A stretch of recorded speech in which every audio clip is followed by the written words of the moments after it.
Welcome to the first episode of the Let's Chat podcast series. If you're new to my channel, my name is Christiana. I am a Canadian university freshman. I am also pre-med, and I have a StudyTube channel, which is the channel you guys are listening to this on, where I post study vlogs, some productivity vlogs, digital writing, and organization videos. I've only posted one tech unboxing, but I do like to post unboxings here and there. And then I have some less studying vlogs that always have studying in them, but not like a study vlog where you guys see maybe more of my life. So that's that about me. So this episode is going to be reflecting on my first semester of university, and I'm also going to be sharing with you guys what I learned and what I plan to do moving forward.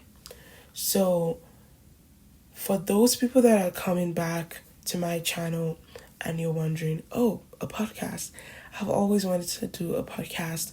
Before I started YouTube, I already had like this content that I want to be providing you guys and posting, and one of them was having a podcast.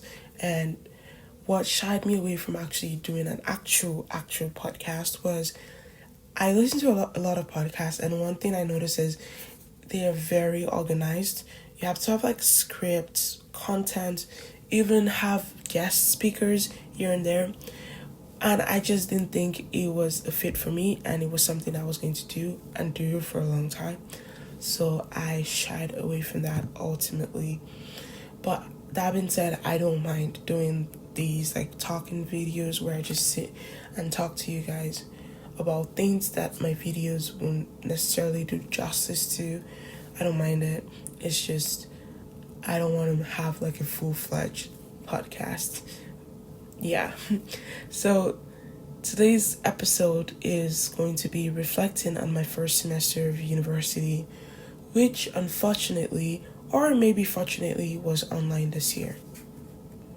So yeah, and I have a lot of things to talk about, so just sit tight, just have this on your TV, on your phone, on your speaker, and just listen to me talk.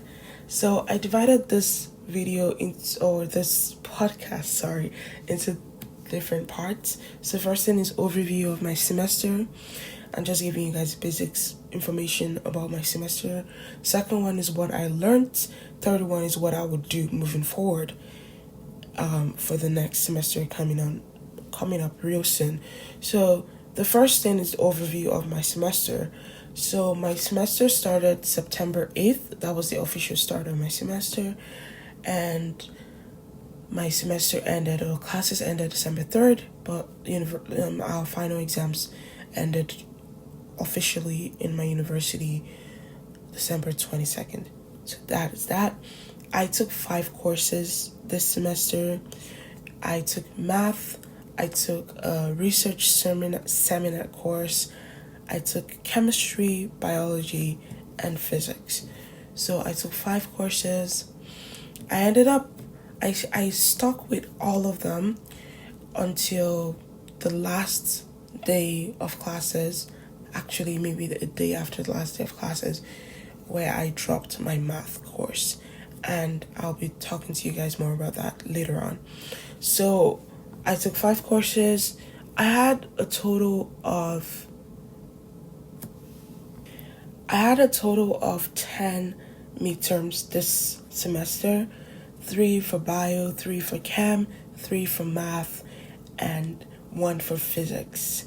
And for my seminar course, I wrote a total of 3 major essays.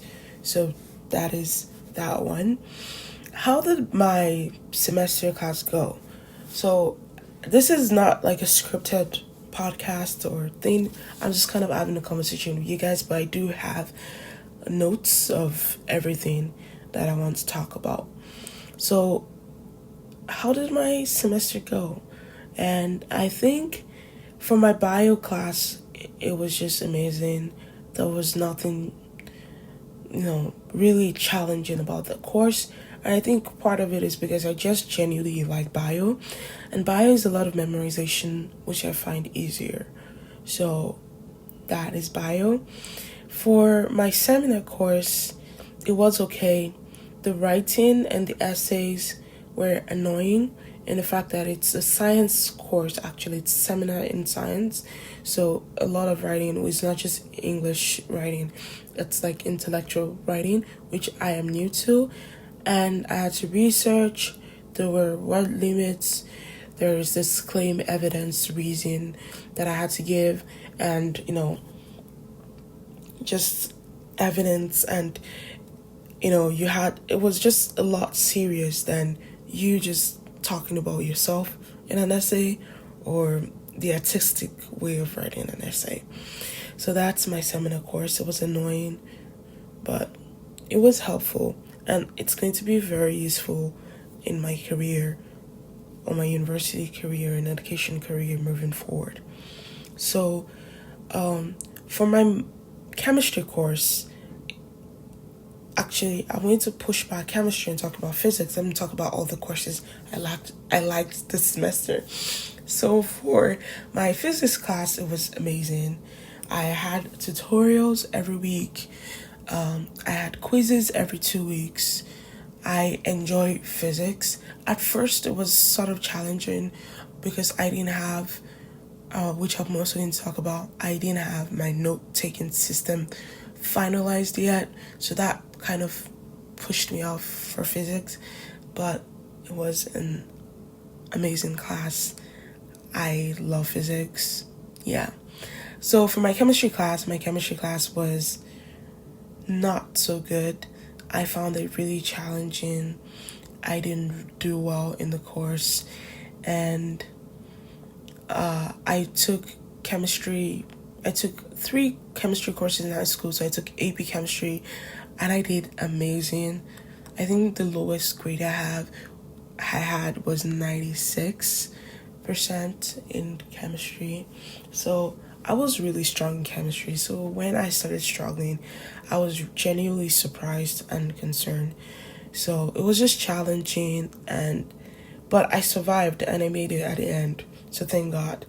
So for my math course, this was the worst course. That now that I think about it, if I waited and I took the final exam, would I have passed this course? Maybe. But was I willing to risk the failing and having an F on my transcript and applying to medical schools after? No. So one thing about this math course was I didn't have enough math background for this course.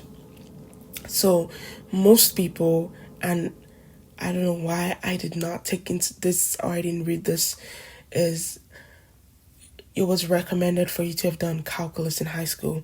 I only did pre-calculus in high school, and I was freaking good at math, like amazing at math in high school.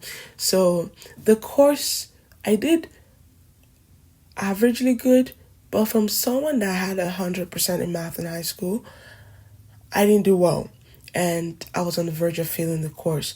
So my school extended the withdrawal period, and I had already written all the midterms, and it was the day after the last day of classes, so December 4th, where I met with like a science advisor, and I just decided to withdraw from the course and like do this another time. And I stayed for the whole semester, so I kind of know what the course is about. I have all the course materials, and I hope and pray I do way better the next time. So that is the math course. So I'm just going to tell you guys my final average, because I don't care. I feel like it's even good to just, when I look back at this and just see how much I've grown. So my average this semester was a 70%. That is almost over a 25% drop from high school. I was a B minus student overall this semester. It was fine. I know that my next semester will be stronger because I have learned a lot of things, but definitely not something I am very proud of And if you are going to grad school, medical school especially, there are a lot of applicants out there, and you just don't want your grades to be the one that cuts you off. So I have to improve on that. So that's the end of the overview of the semester and just talking about each course and all the stuff. So now on to what I have learned. So the first thing I learned this semester is to start early. And being someone that loves studying and watches a lot of, all those smart people YouTube videos, I've heard this before, way before I started university, but I ended up being a victim of not starting early. And for those of you that don't understand what I mean by starting early is care about the scores you get on your first midterms. Care about the scores you get on your assignments, your quizzes, your tutorials, so you don't have to rely on your final exams to do well in the course. And this one really affected me on my chem class, because I had to rely on my final exam to pass the course, which is not good, basically. And I would definitely not recommend that to anyone. To start early, put efforts into your assignments, your quizzes, your tutorials, your midterms, so that your final would just be like to improve your grade, if anything, not to help your grade, if you guys understand what I mean. Second thing I learned is do not overlook the way you learn. And I'm going to break this down to also organization and note taking. So first, if you find that it's hard to follow live lectures, especially the fact that it's online, if you find that it's very distracting for you to just lose focus, especially if you have a lecture that, like, let's say the person is just talking, you can't even see the faces of your colleagues, and you're just looking at the chat, and you're just basically looking at a PowerPoint presentation, and you find that you sort of lose track and you use your phone, get distracted. I advise that you should not feel pressured to keep watching the lectures live, especially if the lectures are recorded and you don't need to attend live. Throughout the semester, I attended all my lectures live, which I shouldn't have done looking back, because anytime I maybe missed something the lecturer said, and that particular thing I missed was like a foundation for the rest of the lecture, I felt discouraged, and I would I'll just, zone out from the lecture, and, feel like I wasn't smart enough, or I wasn't, understanding, and I should be understanding, blah, blah, blah, blah, blah, blah, blah, blah. But then when I started rewatching lectures, I just found it way, easier to just, go on your own pace, look over your things yourself, pause the video while you're taking notes and stuff like that, and actually understand what the lecturer is saying. There's some lectures where, like for my biology class, I didn't mind attending live. But for my physics and chemistry class, my physics was okay, but my chemistry was the worst, because she used Collaborate Ultra instead of Zoom. So I couldn't even look at anyone's, it was just her and that PowerPoint slide. And I found that I was zoning out a lot. And it was just not a good learning experience. And I could have saved myself the lecture hours instead of forcing myself to stay in the lecture and then putting aside time to rewatch the lecture to understand. I should have just not attended the lecture live, have a schedule to watch the lectures, even if it's just the day after and stuff, and then going over that lecture and actually understanding what the lecturer was saying. My seminar course, I couldn't do that because there was a lot of group work, and I had to attend live to that lecture. If not, I would lose a lot of participation marks. So that's that one. Another part to this, don't overlook the way you learn, is your organization, and the way you take notes is so important. At the beginning of my university, like even way before university, I knew I wanted an iPad because I just preferred the digital whatever. My parents have an iPad, so I already started with the digital note taking even at the like my grade 12 year of high school. I already started using that, so I knew what an iPad could do. I knew that I preferred the digital way of taking notes. I also am an out of state student, so having a paper note taking system just wouldn't make sense at all, because I would have to be carrying binders and binders of notes over to my university and back. And I am also pre-med, so I would have to refer to my year 1, year 2 notes to study for my MCAT. And having, if you've ever had like a binder system or note taking system, you know it's just hard to get organized, keep them organized, and have a space to store them. So I've always wanted to have like an iPad, and it was just, a no-brainer for me. But I didn't get an iPad until my final season, until like late November, because I sort of stalled on that, and my parents stalled on that, and they were like, I just hold on, I don't. And we had iPads. Like I said, my parents had iPads, so the plan was if I needed an iPad, I could just borrow my dad's, which I always did. Like any iPad you guys saw previously before my iPad unboxing was my parents' iPad. But you know that thing of something is not yours, so you don't balance in using that thing. That was the way I felt with my parents' iPad. So I couldn't like have just documents on the iPad, because they could need it anytime. Like especially my dad, he always needed the iPad, so it was all over the place. I got a Rocket Book to write notes and then upload. It was not a good idea, because I think I also enjoyed the layering that paper gave you. So like how you could just flip to the old paper or the old page and see, if you just quickly need to refer back to something.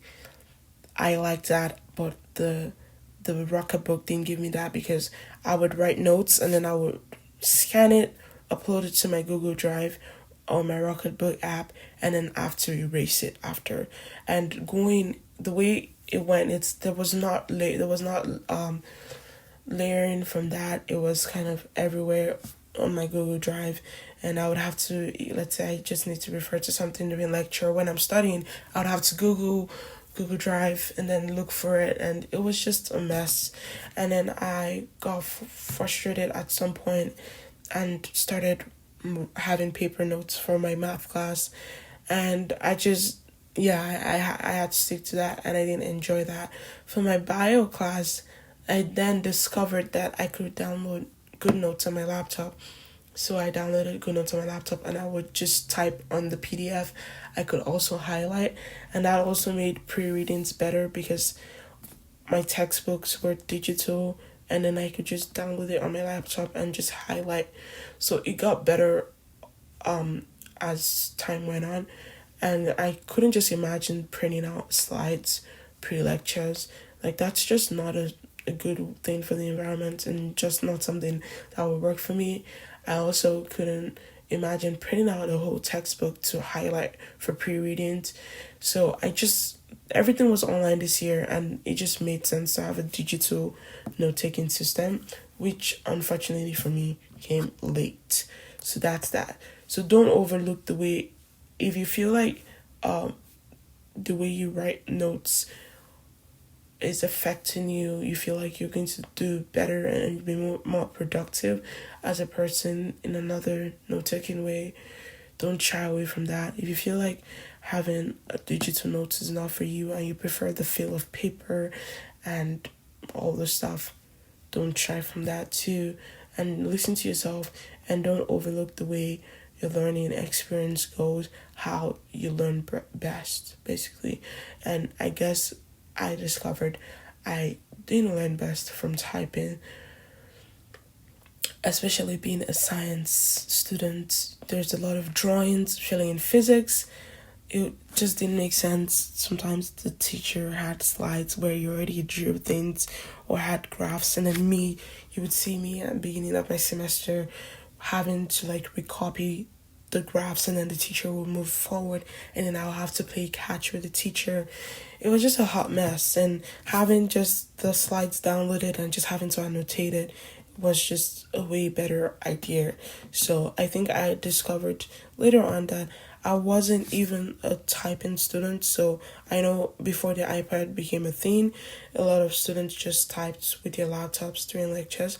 I don't think I learned best that way, and I actually learned best handwriting something, but I also didn't want to jeopardize my future learning needs by having a paper thing. I feel like I kind of went on and off, but I hope you guys understood what I meant there. So moving forward, your health matters. So do not overlook it at all. And the reason why I say this is because for several days or some nights, I would have eaten some, nothing necessarily unhealthy, but maybe I ate too much, and then I'll feel sick and feel unmotivated to study. And sometimes when your mental health is not just in the right place, it affects your learning experience. So I would say don't overlook your health. Exercise, even if it's just not, it doesn't have to be cardio, just take time to take care of yourself and listen to yourself. That's one thing I learned. Another thing I learned is to not overlook the small details. And this is such a thing I need to instill into my head, because I would look at my chemistry textbook thing they gave us, and I overlook the little details. I'm like, oh, this is simple, and I won't even give second thought to like actually understanding it, and then I would just focus on the big things like the practice questions and stuff like that, and that was the worst idea ever. And even for physics, like let's say if you know waves, how to find like the amplitude of the waves or stuff like that, all those simple things, I would just be like, oh, I know how to do that, and I wouldn't practice it at all in the questions, and I would just do the difficult ones. And when it came to the exams, it affected me so much because I didn't know the littlest things. Like for chemistry, like phase signs for some graphs and stuff like that, I didn't know I had to do that. And for physics, the amplitude and stuff, I found, or writing a graph or a wave function or equation, I always found that I didn't know how to do them because I overlooked them while studying. And this will bring me to my next point. Make sure you understand the concepts and not how to answer a particular style of question. This is so important, and also ties back to the small details, because if you, especially for physics, if you don't understand the concept of what they're trying to teach you, and you understand how to solve types of questions, on the exams, they never do the same types of questions. It's always a different type of question. So if you don't understand the concept and only understand how to solve certain types of questions, it would end up biting back at you. Same as chemistry. For my final exam, where I actually sat down and understood concepts and actually made sure I understood things, I never overlooked the small details. I did way better on in general. So that one is that. So that is the end of my what I have learned section. So the last section is what I would do moving forward. Number one thing is plan out my semester way ahead of the beginning of the semester. So once I get my syllabus, writing every single due date, because I did miss one assignment and it was so annoying because I don't know why I missed it, and it affected my grade because it had a lot of percentage on it for my chemistry course. And it's just going to be a way better, especially if you're an online student. And I know I'm still going to be online. My university is online for the next semester. It's just going to make your life easier knowing when things were due or are due, and knowing when to start studying and stuff like that. So one thing I did was I sort of organized while going forward, because I don't know, again, I didn't have like a solid note-taking system, and I didn't know where to organize all the slides I was receiving, all the tutorials, quizzes, and stuff like that. So it would be plan forward and have a good note-taking system and organization system well ahead of the beginning of the semester. And another thing I would do, now that I have had my learning experience figured out, I probably won't attend all my live lectures and rewatch lectures instead. If the attendance is compulsory, I would do that, but I think I learned better, and it's a less waste of my time, and more, it would open more time for me to actually study if I don't force myself to sit in live lectures where I don't understand and actually rewatch the lectures. Because just based on my semester, there was nothing, there was no, except for my seminar course, there was no group collaboration that would have actually helped my learning. So yeah, for my bio class, I couldn't skip because there were iClicker questions, so, and it was recorded. Like, we had to use the iClicker app, so it was my participation marks. So yeah. Next thing is watch what I eat, like, and also listen to myself when I'm eating, so know when to stop and not feel sick after. Another thing is exercise sometime. Throughout the semester, I actually did not exercise whatsoever. Of course, I moved. I went grocery shopping, where I walked and all this stuff, but I didn't set aside the time to exercise, which took a toll on me. So that's one thing I would like to do for moving forward. Another thing I would like to do is not study for too long, but study productively.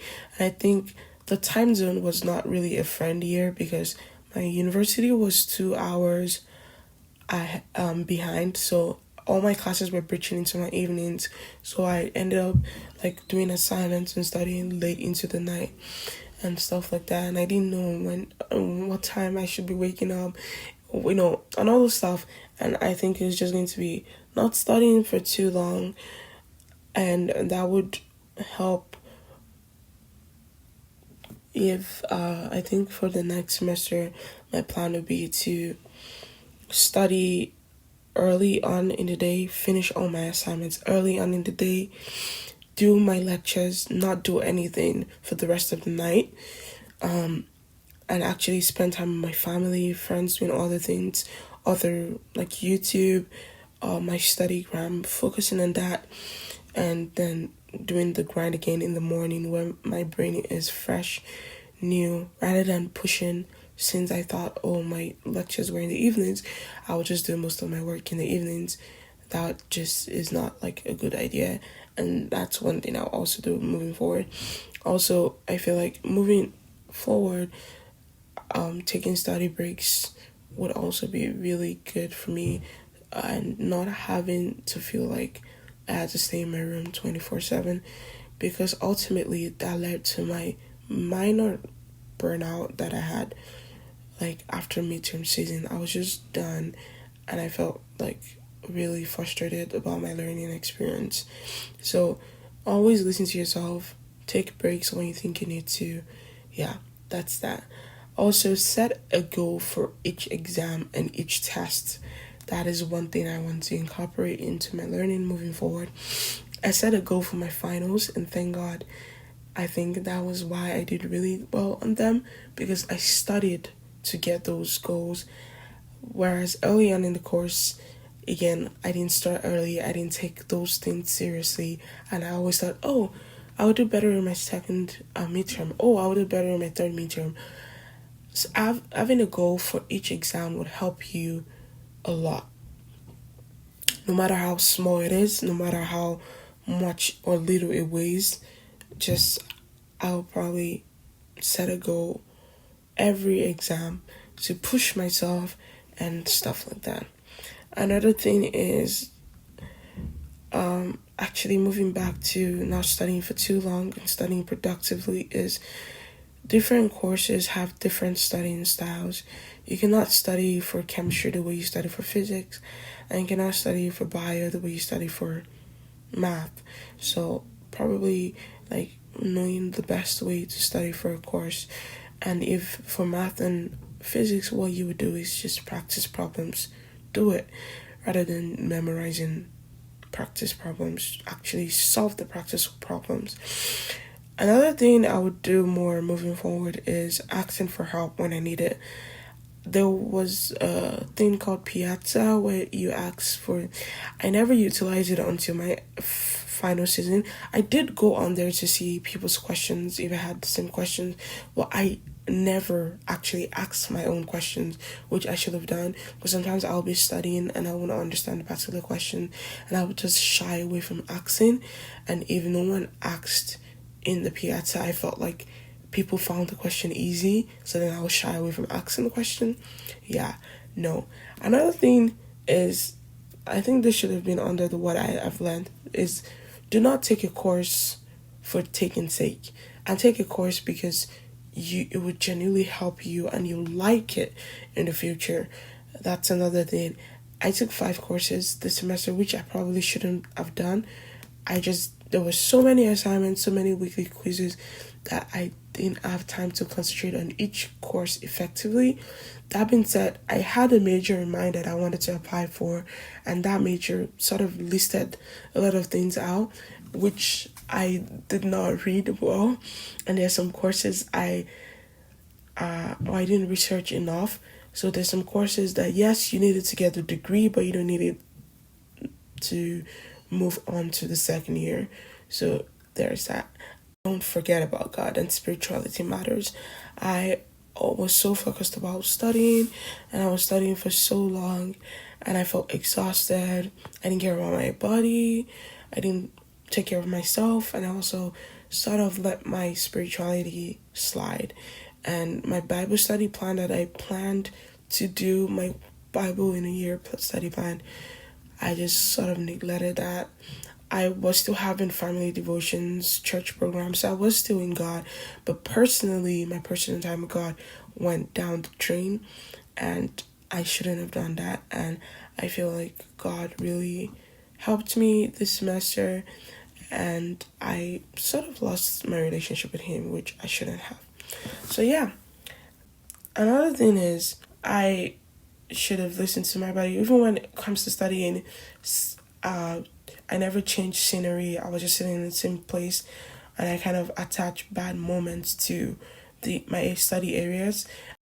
Or the pandemic is part to blame for this, because I couldn't go anywhere. Like, I couldn't just go to Starbucks and hang out with my friends to study.